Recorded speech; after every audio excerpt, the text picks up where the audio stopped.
Welcome, everyone. Welcome to our next session as a part of Business Analysis and Product Management Conference. And welcome to the session that is a brand new addition to the agenda that we initially had for the event. During the conference, we had such a big number of questions that were asked about EPAM products and product management expertise at EPAM that we decided that it actually would be great to have a separate session dedicated to this conversation. So today, during the next hour, we obviously going to focus on the products that we have here at EPAM.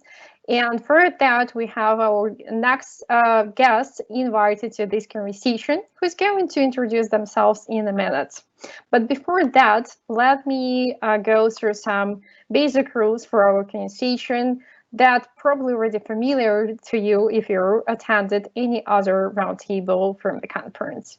So we do encourage you to post your questions in the chat area that is available to you, and we would be making sure that all of the questions that are going to be asked in the chat during the session will be answered.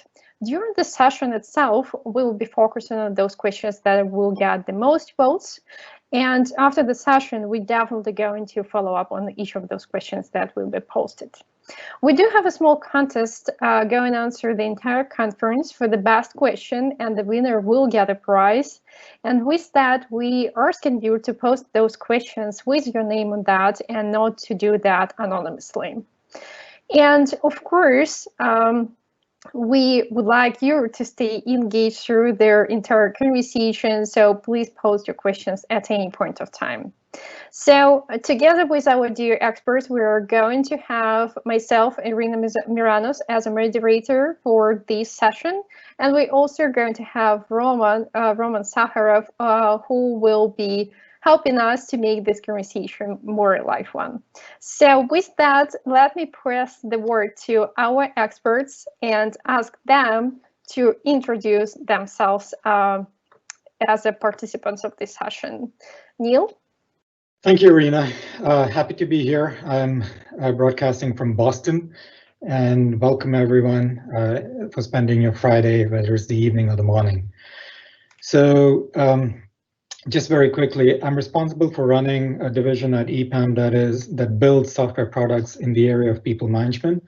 And also we do change management and global people programs, in addition to learning and development solutions as well. Thank you, Neil. And let's move forward to our next speaker over here, Jitin. Hi, good morning, good evening, good afternoon, everyone. Like Neil, I want to thank everybody for joining us on Friday. My name is Jit Agrawal. I'm coming to you from Los Angeles, California, quite early here. My area of focus is enterprise products at EPAM. I come to EPAM with a serial entrepreneurial background, having launched a number of products over the years at a number of companies like Microsoft and other companies like the same. And so that's what we're doing at EPAM in our group. We're looking at taking our products and our portfolio to market and successfully winning business in the enterprise. Back to you, Irina. Cool, thank you, Jason, so much. So, as I already mentioned, we actually were getting quite a number of questions throughout the conference about EPAM products and how actually EPAM progressed as a product company. So with that, we would not directly move to the Q&A part for this session, but we'd rather have a short introduction from Jitin and Neil about those products that we have here at EPAM.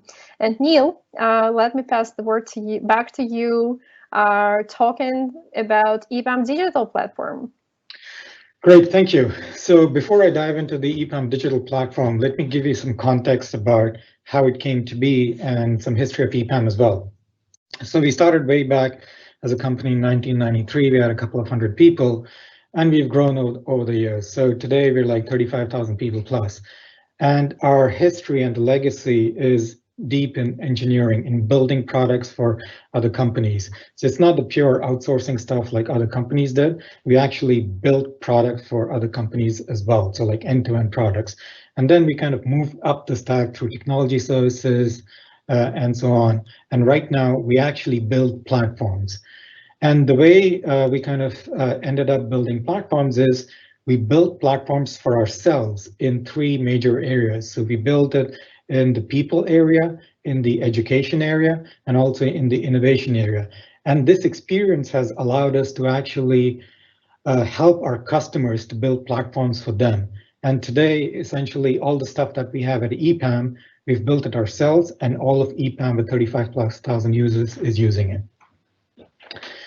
So let me talk about the digital platform that we have internally at EPAM. So this is a group of about roughly 1,000 people.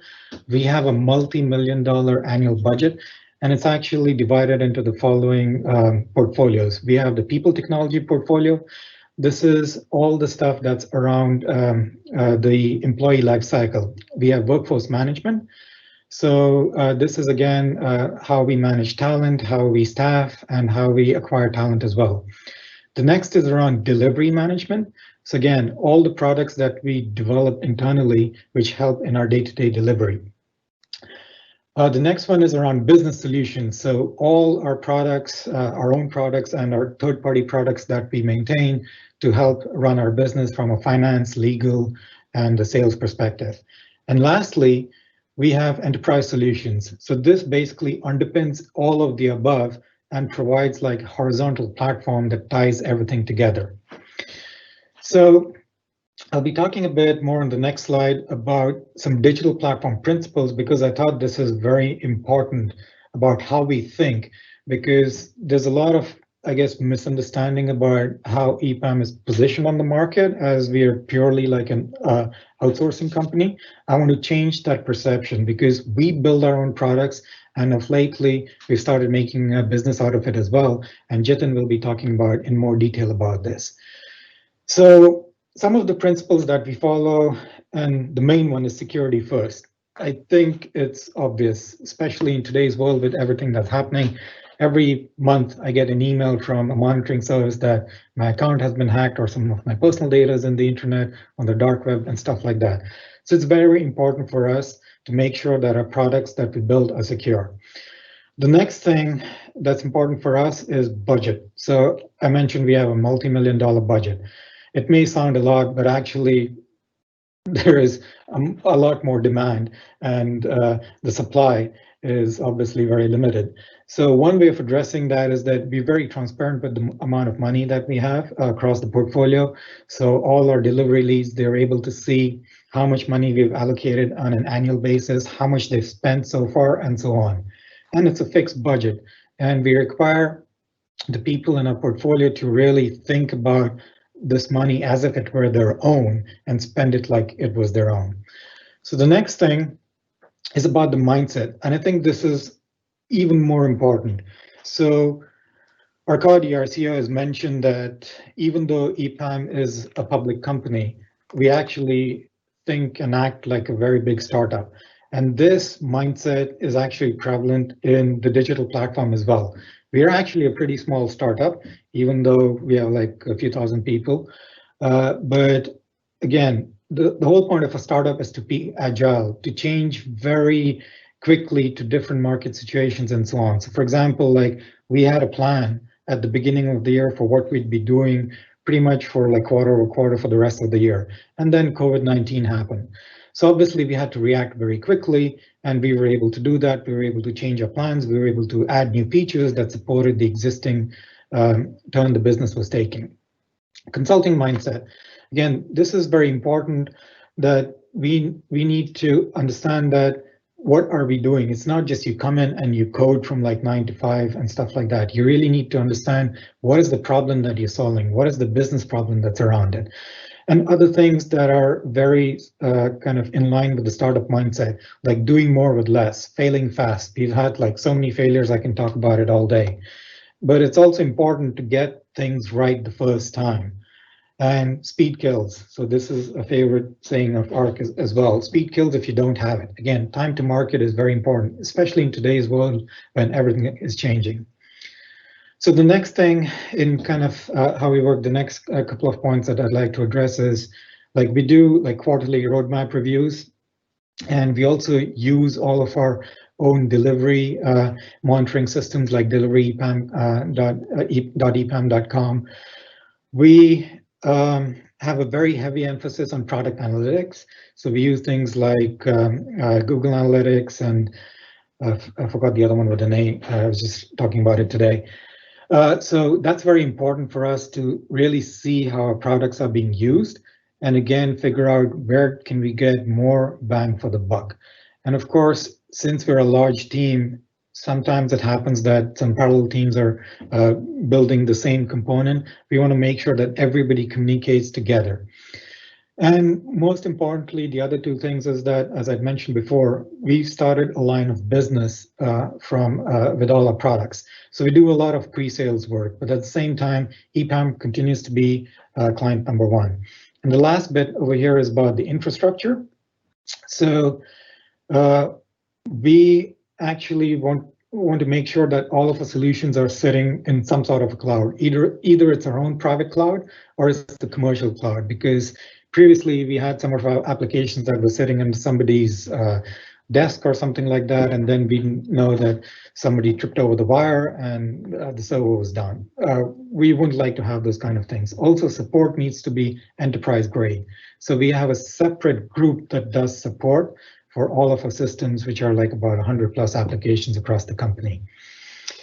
So moving on, I'd like to just give you a brief overview of a couple of our ecosystems. That's our people ecosystem and our workforce management ecosystem. So when people join EPAM, typically they get an email and from our adaptation system that basically guides them through joining EPAM. So what is EPAM all about, what to expect, and the work you'll be doing, and so on. Then as people progress, we put a lot of emphasis on learning. So we have a whole ecosystem around learning, and we have a couple of applications over there which tie into the rest of the things in this picture as well.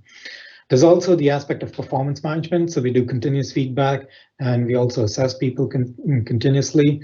So EPAM is different in the sense that your manager is not the only person who's responsible for your promotion. Actually, there's a group of people who is independently looking at you and is able to give you some advice on moving forward in your career as well.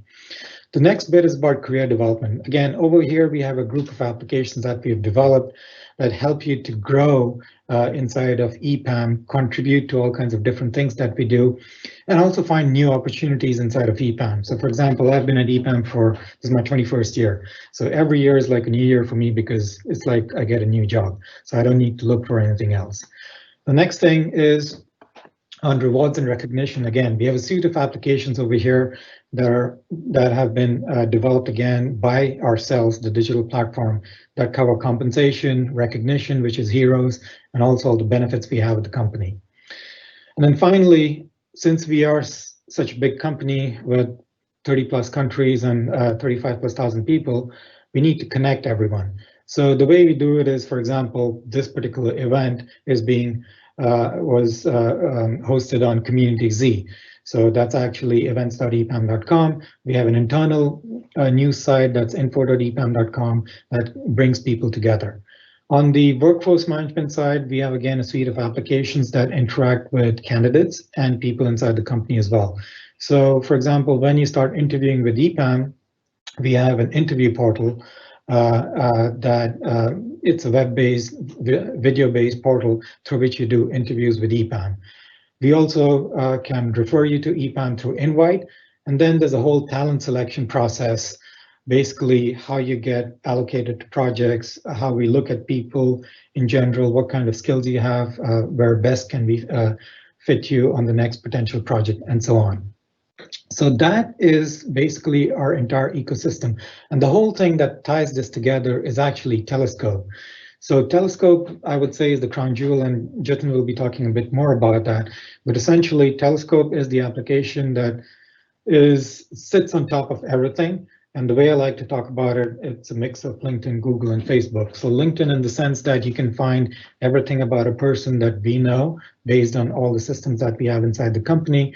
Google in the sense that you can search through Telescope across all of these systems from one spot.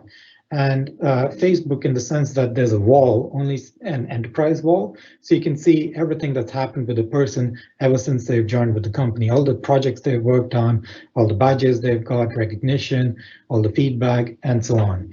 So that's what Telescope is. And I think that's all I had on my end. So Jit, I'll hand it over to you. Thank you, Neil. Yeah, Jason, enterprise products. Great. Thank you, Neil. Thank you, Irina. Folks, I'm just going to walk you through our portfolio so you have a better understanding of how we're taking these to market, as Neil pointed out, as we're developing our ability to succeed in the marketplace with our products and our offerings that are both developed and partnered with. So here you see our portfolio. We have about 8 different products. A couple of things not listed here because they're not products in market. Is the product management competency, which I run in North America, and managed services, which is another area that we run in our group. So let's dive right in. The first product that we're going to talk about is Telescope AI. And Neil talked about one of the aspects of Telescope AI that we use it for, which is for IT operations and the ability to help our customers who are IT professionals in Fortune 1000, Global 2000, run their day-to-day operations. So they're looking at the HR side of their business. Who are their people? What are their skill sets? What are their capabilities? What are their competencies? They're looking at the project delivery. So how are they working with Jira, GitHub, Rally, Jenkins, all the tools that they use to develop their projects and their products in their organization from an IT and a delivery standpoint. And last but not least, those IT professionals are using the platform to then be able to look at the business metrics, the KPIs that they're tracking against. And that is what really ensures that the work that they're doing, the projects or products that they're delivering to market are really successful and delivering for the business. And you see there the products that are a part of Telescope AI, Telescope, Health, Perf, all the components are really kind of tie together to really provide that end-to-end experience. And we're really talking about embracing and extending the existing applications that you see here rather than replacing, right? The intention is not to replace anything that a customer's already made an investment in, but to layer on top of that investment to give them even more value. That's Telescope AI for IT operations. Similarly, the next slide talks about Telescope AI for workforce management. And here's where we take advantage of some of the brilliant things that Neil and his team have developed to really stitch it together into a story so that a customer can understand with regards to finding and hiring the talent, onboarding them, training them, and then finally retaining them. What does that journey look like? How do we take, in this example, Mark, and work Mark through that journey from finding them, hiring them through the tools, and then onboarding them, training them so they continue to evolve and grow their skill set, and then ensuring that Mark has a good experience at EPAM. We really have opportunity to learn, but also to engage, to train, to contribute, to have participation in events like this Z-Days, right? As an example of how we're able to encourage our talent pool to really be successful with their endeavor. And that's how we're going to market with Telescope AI for workforce. The next slide talks about Info Engine. In a nutshell, Info Engine is about enterprise knowledge management. This is a product that's been around for quite a long time, almost a decade, and it really helps our customers filter the signal from the noise, help them understand what's important amongst all of the information and knowledge that's being thrown at them. It's an AI-based text analytics tool powered with some of the best neural network technology available. It's in dozens of Fortune 500 clients, across verticals. It does about 2 million pieces of content a day, about 50 million pieces of content at any given time across 200,000 websites. And so it's a really powerful tool helping our customers who are trying to address that information overload that they're facing as they go about their day-to-day task, whether it's financial analysts and traders, whether it's life sciences, drug development, whether it's manufacturing and retail. So this is really the application of Info Engine. The next product in the portfolio is iSwarm. iSwarm, in a nutshell, enables social networks and online engagement management, right? So we're talking here about being able to identify the persona. Who's our target audience? Who is our customer looking to talk to? Life sciences customers are a big user of iSwarm. As they're trying to drive clinical trials, they want to hire the right people in those, bring in the right candidates for those trials. So we first identify them. We listen to what's important to those candidates, that pool. We qualify which portion of that pool we're actually interested in. And then we build out the platform and a solution. And then we activate that social media-based or online engagement-based approach to acquiring the top talent for our customers to make sure we have those that really are going to be the best to meet their needs. So that's iSwarm. The next product that we have in the portfolio is blockchain as a competency and also Sigma Ledger as a solution that we've invested in. It's actually a startup venture. So what Sigma Ledger is doing is it's taking the application of blockchain and applying it to a tag, trace, and verify model. And it's doing that for supply chain transparency. It's doing it for counterfeit prevention, and it's also doing it for digital marketing. And the idea is that you can use blockchain, which is a relatively new and innovative technology, to ensure that the players in a supply chain are providing the value that everybody is looking for, that ability to track and audit and trace that supply chain then ensures counterfeit prevention. So you can prevent somebody from introducing products into a supply chain that are not authentic. This is important in life sciences. You don't want drugs in the marketplace that are branded with your brand but don't actually solve the purpose that the drug is designed to achieve.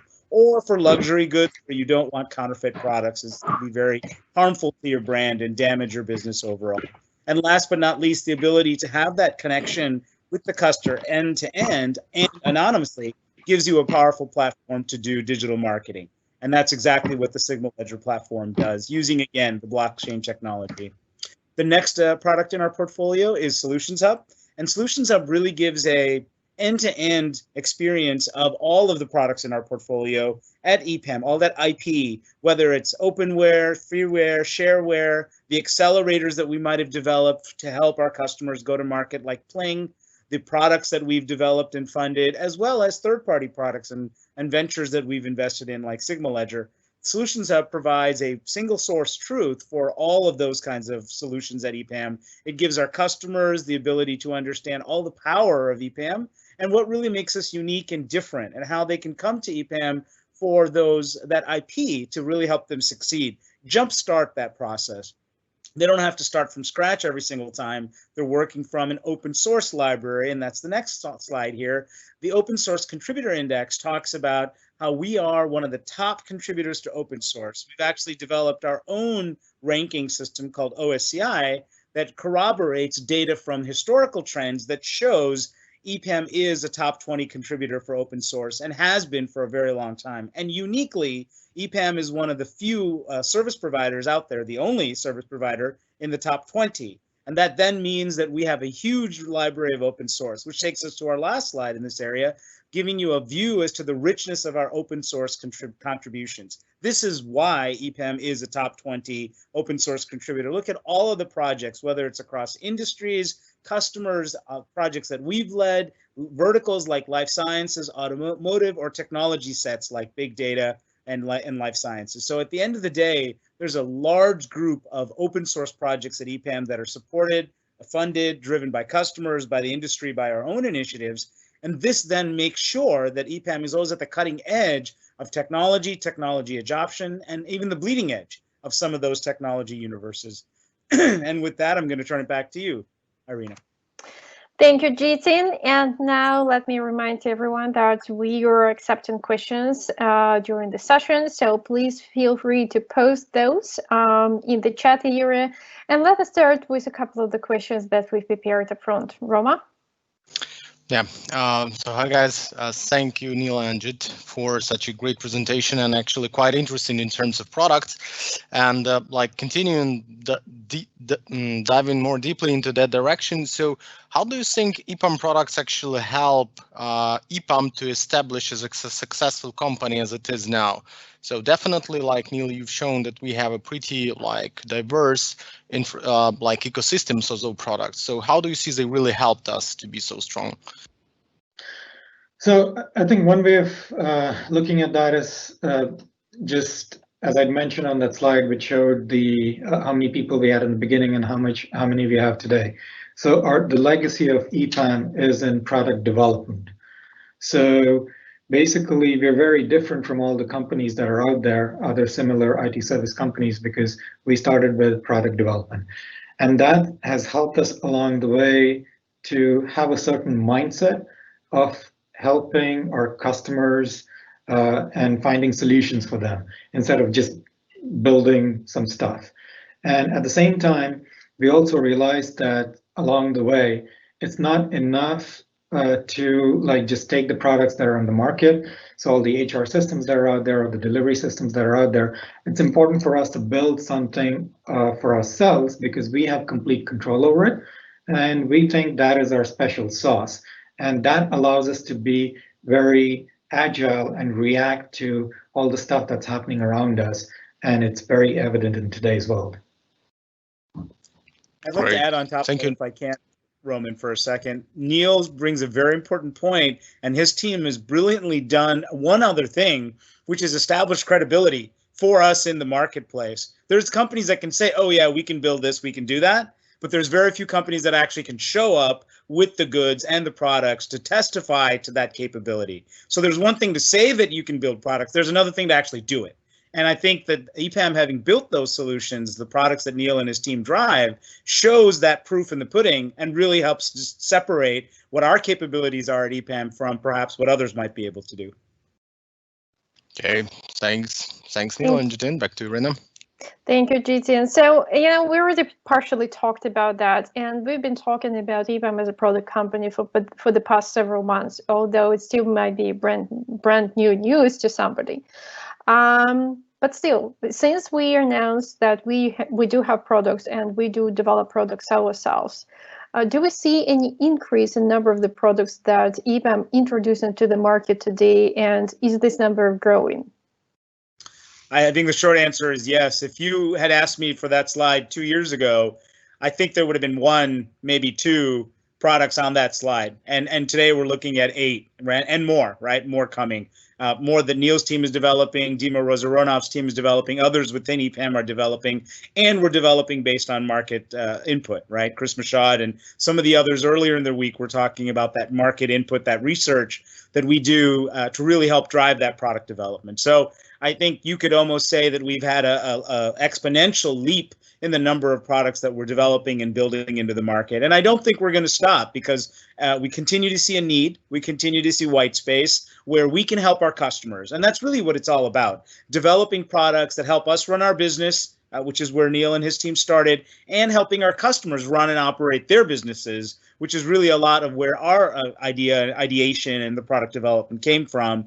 As Neil said, we started out at EPAM in 1992, really in 93, really working on SAP products, right? And that was the where EPAM got started, which is very different than a lot of the other solutions providers, which might have been focusing on implementing software products rather than developing software products. And I think that pivot to being able to now take that experience from 25 plus years of developing software products and building it within the EPAM universe is just a logical extension of that capability.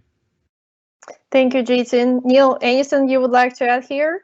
I think Jason covered that pretty well. Okay, cool. So because the number of products is growing and because we are extending this portfolio that we have, and I guess it's happening on both of the sides for the internal products and also those are enterprise ones, does it mean that we have a growing demand for product managers these days here at EPAM? Neil, probably you can take a shot on that. Yes, I'll take a shot on that. I have a whole list of open positions, so if any of you are interested, please send me a note. But in all seriousness, as Jit mentioned, we have a pretty huge portfolio of products and it's continuously growing. And our challenge is to find the best people who are aligned to basically run those products. So product managers, delivery managers, solution architects.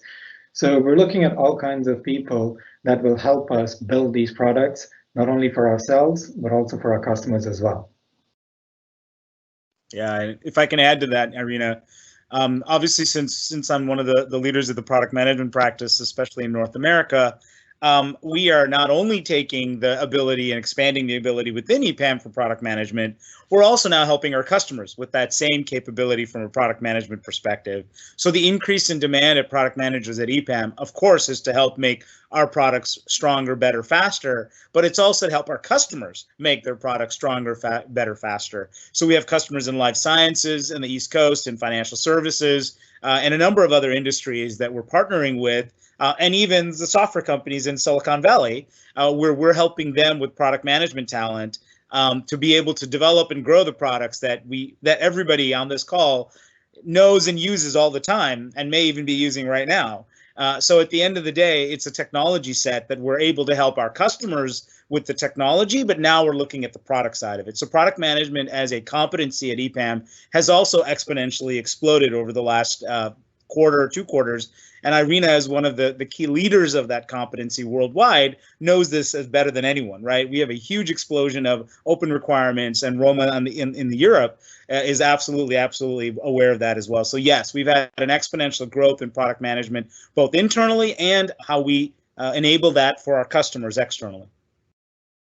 So this is actually where we see, this cross-pollination, or, how also our internal products really reinforce our capabilities, like for providing services for our clients, right? So, and again, moving into that direction, like being conscious of our audience that are mostly business analysts, product managers, delivery managers. So again, from your perspective, so how do you think, what is the main difference, of being a product manager for internal product or being a product manager for external product, right? Where is the difference like for you? So let me start on that. And I think, honestly speaking, there is no difference, because the responsibilities are essentially the same. But at the same time, I think being an internal product manager has a higher level of responsibility, because you actually get to see your customers every day. You need to look into their eyes, because they'll remember that you're the one who made this feature, and if something didn't go right, you need to explain why that happened. So there's a higher level of responsibility, and like a lot more is expected of our own people and of our own products. So, but externally, I mean, for product managers who are working with people who are like somewhere over there in the distance, it's a bit different. It's a different feeling. Here, since everybody's together, first of all, the feedback loop is very short. If something is done great, you get that kind of feedback. If something is done not so great, you get even more feedback, as you obviously know. So this actually helps us kind of react very quickly and figure out what's working, what's not working, as opposed to like if you're working as an external product manager, because there I guess the time to market is a bit longer, and so is the feedback loop as well. Yeah, I couldn't agree with Neil more. I think when you're eating your own dog food, the dogs tell you very quickly if it's not working, right? And you can't imagine like a technology company of, 35, 40,000 technologists. Everybody has a better idea of how to develop your product than you, theoretically, right? Every architect, every technologist wants to give you feedback and input on how to do it. I'm sure Neil's box is full of better suggestions on how to build the technology that he's done such a great job building. So I would absolutely agree that accountability is much higher. One aspect that's a little bit different about external is the market facing, right? The go-to-market that you have to focus on, because we're revenue driven, right? We're focused on generating revenue in dollars. And we have paying customers who now have an expectation, right? They have this expectation. I've spent really good, hard-earned, especially during these pandemic times, dollars on your technology, and they're going to come to you. They're going to turn to you as to whether it works or doesn't work. And because they've paid, they're expecting value for money. So that kind of external market focus on the go-to-market side and the market, competitive that you're looking at against other solutions. It's not a captive audience. They could very well, if they don't like your product, and a lot of our products are subscription products, they could say, you know what, I'm going to go to a competitor or an alternative solutions, because unfortunately, in the marketplace, very rarely do you find only one solution for a particular problem. Instead, you'll find multiple solutions for most problems, and subsequently the customers have a choice, and external customers have a choice. They could choose to go with your product or not, and that kind of external pressure, as well as go to market, is a little bit of a different nuance that we have when we're looking at, say, Telescope in the market or Info Engine or iSwarm, because there are competitors, right? There's other solutions for enterprise knowledge management or for social media monitoring, right? So we have to be aware of how we can aggressively compete and win in the marketplace. Otherwise, we won't get our customers' loyalty. We won't win their hearts and minds. And if we don't do that, then we're not going to be successful 2, 3, 4 years down the road.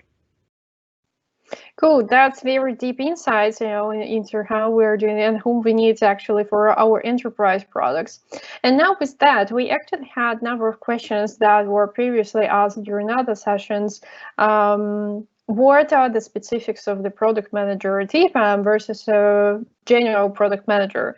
We kind of know that there is no definition of the general product manager in the market, and that definition just does not exist. Every company creates based on the demand and current needs and the team and whatever. But are there anything special? If there's anything specific in order to join EPAM in the role of product manager, and is it different between internal products and enterprise ones?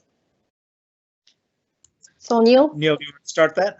Sure, I'll kick that off. So I think the key thing is, honestly, we obviously look for some experience in the product management area, and I've done like quite a few interviews in the local markets as well. It's been hard to find the particular profile that we're looking for. I guess the bar that we're looking for is a bit too high, but in general, the key things that we look for at EPAM is adaptability, and I'll use the new word, learnability, or the ability to learn. So if you have these two things, I think you'll be successful in any role that you have. In addition to that, the other stuff that we look at, if you recall, I'd mentioned the mindset. So the mindset is like a startup mindset, the ability to do more with less, the ability to do things with very limited resources, the ability to think outside of the box, to innovate. So, and be self-driven, not wait till someone tells you like what to do, but actually come up with ideas yourself. These are the kinds of qualities that we look for in a product manager. And also you need to be very open-minded, because a solution that you propose is maybe one good way of doing things, but then there's like lots of other ways of doing it. And as Jit mentioned, there's obviously lots of other people who can tell you how to do it better as well. So it's very critical to be able to manage all your stakeholders in a very, I guess, in a very politically correct way, and make sure that you listen to everyone. And then at the same time, you also should have the ability to say no. That's a very important characteristic, because a product manager, if they agree with everything that everyone brings to the table, then we won't get anywhere. We won't get anything done. So the ability to say no most of the time is very important as well. Jet? Sure. Thanks, Neil. I would add to that, because I think he's noted some very important attributes. I think the EPAM core attributes of smart, humble, and hungry are required for a product manager. When you're focusing on how do you succeed at EPAM and in the market as a product manager, you obviously have to be smart in thinking about how you're going to go about your products, your positioning, and how you talk about your products, and then how you talk about how your customers can value and benefit from the product. Hungry in the sense that you have to be very, very aggressive, right? Very tenacious with how you go after the market. The competitors and competition is not going to stop, and therefore you can't either, although if you want to succeed externally. And humble in the sense that you know what you know, but you most importantly also know what you don't know, which is you're not going to solve every problem. This isn't a one-size-fits-all type approach in the market for any product or any customer or any technology. And knowing the limits of what you're able to do will actually help you win credibility with the customers in the marketplace. Our board member, Eugene Roman, likes to use a term, figure it out, FIO, right? I think that is a key criteria for a product manager at EPAM, right? If you don't have the ability to figure it out and you're waiting or looking for someone to give you a roadmap or give you a design for how to do things, then that probably isn't the right role for you. Product managers, as Neil pointed out, really have to be able to figure out what the lay of the land is, how they're going to navigate it, how they're going to deliver and make it happen, whether it's for customers or the products or the delivery teams, whomever they are. I've shared a slide one time within internal training for product management of an individual with multiple hats on their head, and every hat represented a different type of role, whether it's looking at it from a marketing standpoint, sales, legal, finance, operations, delivery, support. All of these attributes all have that common thread of figure it out, right? Can you, based on the information and data that you have, figure out what the right answer is? Because no one's going to come to you with that blueprint. In fact, people are going to turn to you as the product manager, as the person who has those answers. So subsequently, you have to figure it out because that's your role. Great. Thank you so much, Jitin. Also for, again, it seems that product manager role is so interesting, but still so challenging. So like you need to understand like what you are facing, you know, and what you're going for. And for those people who are listening to us, I see that more people are joining, but guys, still just to mention you that we have actually a roundtable, so you have a chance to ask questions. And if there is any specifics you would like to know about, just feel free to post questions in the question section. And based on your votes, we will select and basically add the top questions to the agenda. And meanwhile, let's proceed. So guys, again, moving slightly into the direction of, you know, your experience and what maybe interesting stories you've seen. So would you share any like success stories or interesting failures, you know, which you really learned a lot, like while you were developing our products that actually can be shared? So I guess I'll go first. One is a personal story. I was actually a product manager once, way back when I was starting out in my career. So this was for a CD labeling product. You know, those shiny things, those round shiny things, they used to be there and used to print labels on them. So there's this company called Fellows, and they used to do these labels, and they also make these office boxes and those kinds of things. So they came to us with a requirement. It was a very simple requirement. Make it look nice, the software product. We said, okay, you guys don't know anything about software. And then we started building it for them.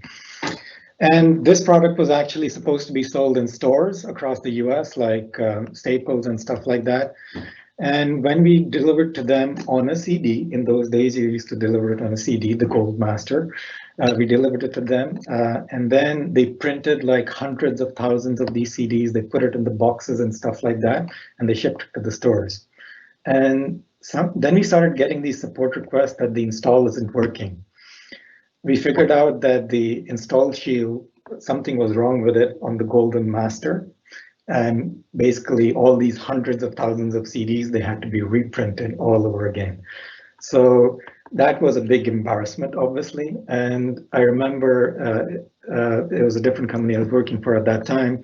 Our CEO at the time, he basically had the entire company, there were about 400 or 500 of us, to literally test the installation every time we shipped it to the customer. Everyone, even if they were not working on that product. So that's one story, but I'll let you take the next one. Yeah, I would agree with Neil that while successes are great, and we can certainly talk about those, I think you learn more from the failures than you ever learn from a success, my opinion. So I've been doing this for more than 25 years, right? And one of the more interesting challenges we had in one of the startups that I was leading, it was the chief product officer. It was very early days in the internet, 1998.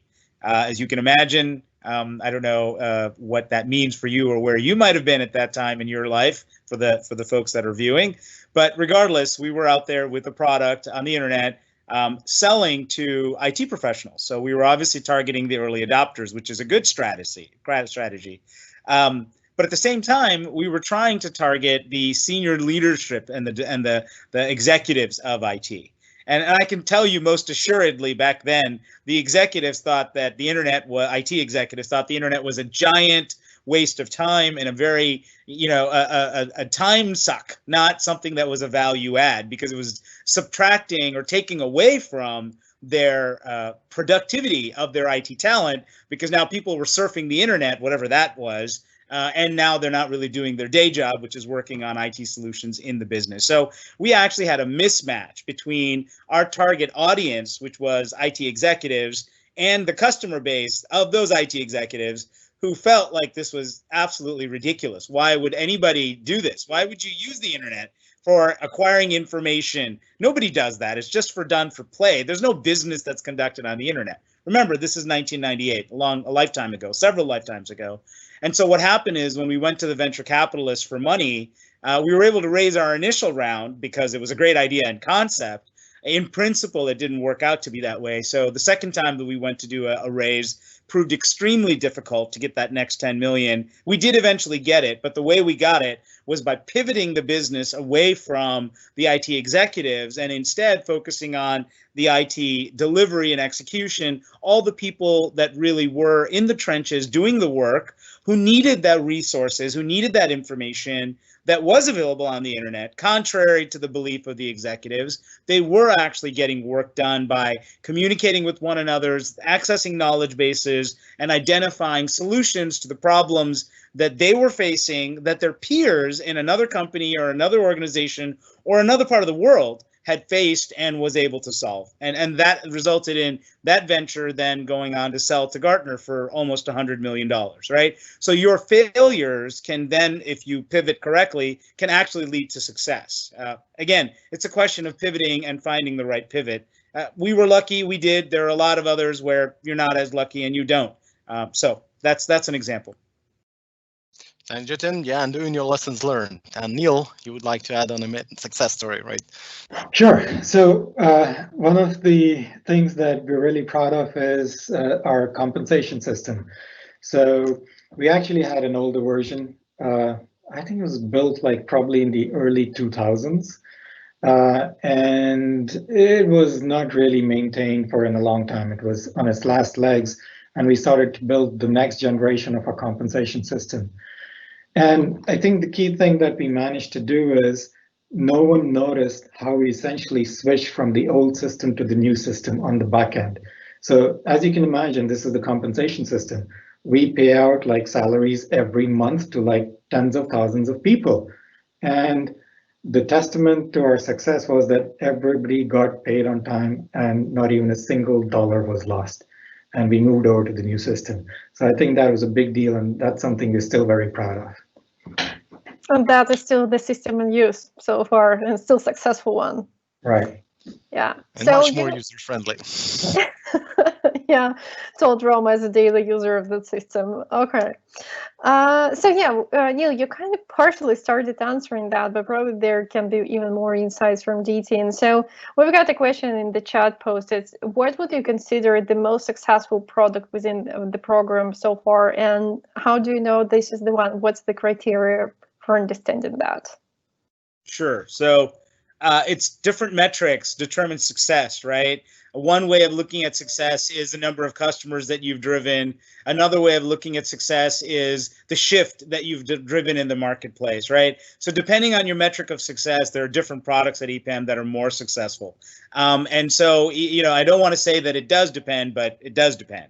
But let's take those two metrics as an example. If we're looking at from a perspective of the revenues and the number of customers, InfoEngine certainly is the quote unquote most successful at EPAM because of the external, talking about external products here, in terms of the number of customers and the fact that it's been around for a decade in the market as available as a product, which is what leads to that number of customers, right? However, if you think about the shift in the marketplace, the adaptive enterprise nature that we're seeing today, which is especially important during these pandemic times where companies and clients are expected to pivot overnight from an office environment to a work from home environment. And in the case of EPAM, in 3 days, 98% of EPAM went from work from in the office to work from home successfully. And as Neil says, without dropping a dime, without missing a beat, any client escalations or anything, that kind of shift in the marketplace and the capability, then Telescope AI would be the most successful product because we are really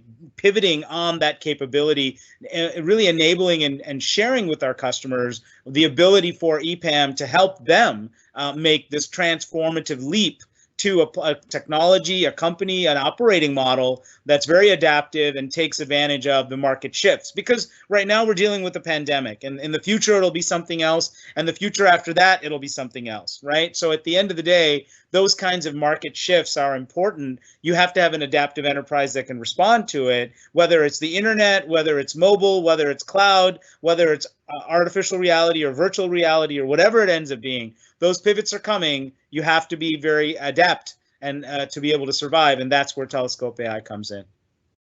Cool, thank you, Jitin. Neil, any more success products from you and criteria for defining the success, a part of the compensation not losing a dollar?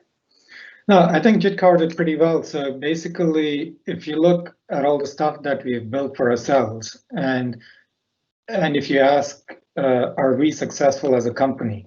I would say yes. And there's obviously many factors that have contributed to our success, but one of the factors is also our own products, and they help us drive our business. And if we can show that we've been successful because of these products to other customers, I think, yes, we've been successful. Cool, thank you so much. So let us try to address a couple more questions here really quickly. So Jitin, probably you might take a shot on that, because I guess it's going to be mostly the question for their external products and the enterprise products. How PM skills historically changed with focusing on agile methodology more than on waterfall projects? Yeah, I can. I think that's an absolute truism, right? We have gone from cycle times of developing products. I started at Microsoft. That's where I started my career in '95.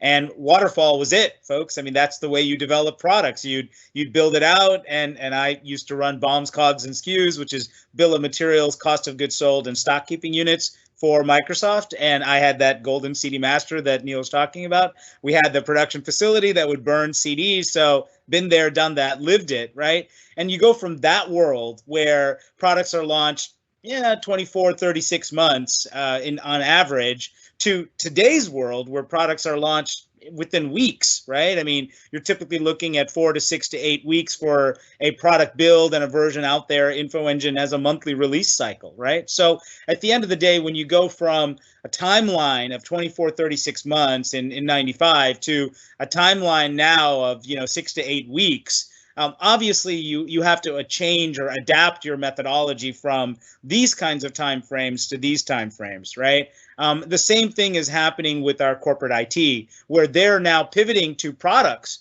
as a way to think about their activities. Instead of having projects, which has a one and done type mentality, this pivot to product approach, which is a life cycle, which means that a product has a creation, a life, and then a deprecation or an end. That whole life cycle view for what they do is critical. So, which means then that IT organizations are also adapting this going from waterfall to agile. It's also important to compete and win successfully in the market. Neil had pointed out that our CEO Art talks about speed kills, meaning if you don't have speed, you're dead. And that necessity in the marketplace is a truism, and that also is driving the pivot away from waterfall into agile, and then whatever is the next agile, right? Whatever becomes the next approach that is maybe even faster than that. Now that we have a follow the sun type of development approach, where we start out, wherever it is in the morning in any part of the world, going across the globe with our 30 plus development centers worldwide. So absolutely, the need for the customer, the demand in the market, and the evolutionary model of our products in the marketplace, our products, our competitors' products, our customers' products, means that you're going from waterfall to agile and even whatever's next. Thank you, Jitin. And let us move to the last question of the session today. Hey guys, and the last question again for product managers and for us again as a company that builds its product experience as well. So how does EPAM actually gain experience in really important areas for product management as market research, user testing, or go-to-market planning, which are not traditionally part of EPAM model, because we are not like a company which is, having a strong or a large marketing department which is doing market researches for us. So how do we are gaining, experience, and how we're working in that area? So I'll start with that, and Jitin can probably add to that as well. So Actually, I think it's a misconception that it's not a traditional thing that EPAM, non-traditional thing that EPAM does, because I actually have an account. I've had that account for like 20 years, and we are so tight with a customer that we basically build the product with them together. So we take part in all the market research, we do all the user testing, and we actually also work on implementation of these things as well, and also kind of try to focus them on where should the product go next, like the cloud or AI and that kind of stuff that we're doing right now today. So there are lots of such examples. It depends like what kind of a relationship do we have with the customer. Obviously, do we have it on all the projects? No, but on most of the projects where we've established like a trusted relationship with the client, we have that kind of stuff.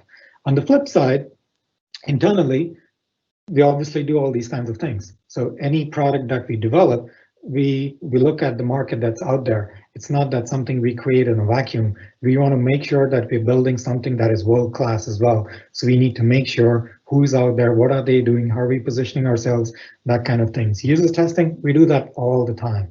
Like for the compensation thing that Raman mentioned, I actually had one of our own UX people come and like sit down and with me and take me through like different scenarios and stuff like that. I was actually pretty impressed.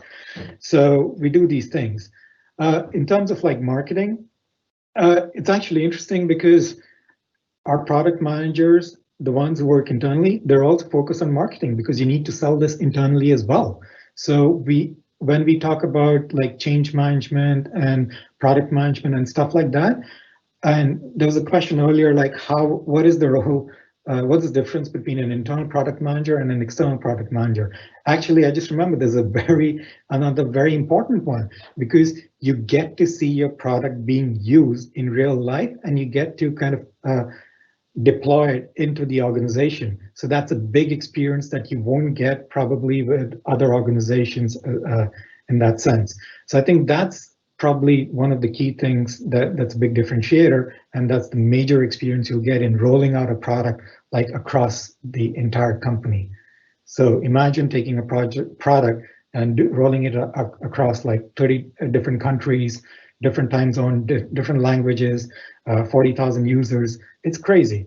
And you got to do it all by yourself, plus you have your own team as well. So try that.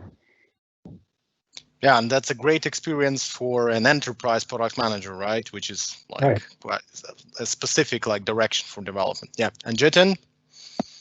Roma, so I would agree with Neil. I think that there may be a misperception about what we do to understand market research and understand what customers need and want. Obviously, we're out there, talking to external customers. We're out there talking to analysts at Gartner and Forrester. We're proud to note that we've been in a number of waves, product waves with EPAM, which is not something that typical solutions providers or SIs ever are a part of, because they're not developing their own products and their own technology. So InfoEngine, for example, is part of a Gartner and Forrester wave. iSwarm is part of a Forrester wave. So we have a number of products that are out there getting research and feedback and input from the analysts, who are independent third-party market observers who acquire information and perspectives and research from customers that they reach, many, many more customers than even we reach. In addition, we do primary research by talking to our customers. We also do focus group research. We do secondary market research. So there's a lot of that's involved in developing and building our products. As Neil said, we don't build these in a vacuum, right? We're building them with a very real understanding of what the marketplace needs, what our products can provide, and how we have a match in order to ensure success, right? And the ultimate success is selling and buying of those products, which we actually have, right? So I think there's very much a culture of making sure that we build it successfully for ourselves, for our customers, and for the market at large. Thank you, Jitin, and thank you, Neil, for providing such a great insights into EPAM products and doing the whole overview of the portfolio and suite. We're at a time here, so let me thank you, everyone who was with us. As always, this session was recorded, so you will have a chance to review that later. And Jitin, Neil, again, thank you so much for joining us. Thank you for making the time, and have a great day today. Thanks for having us. Have a good weekend. Thank you. so much.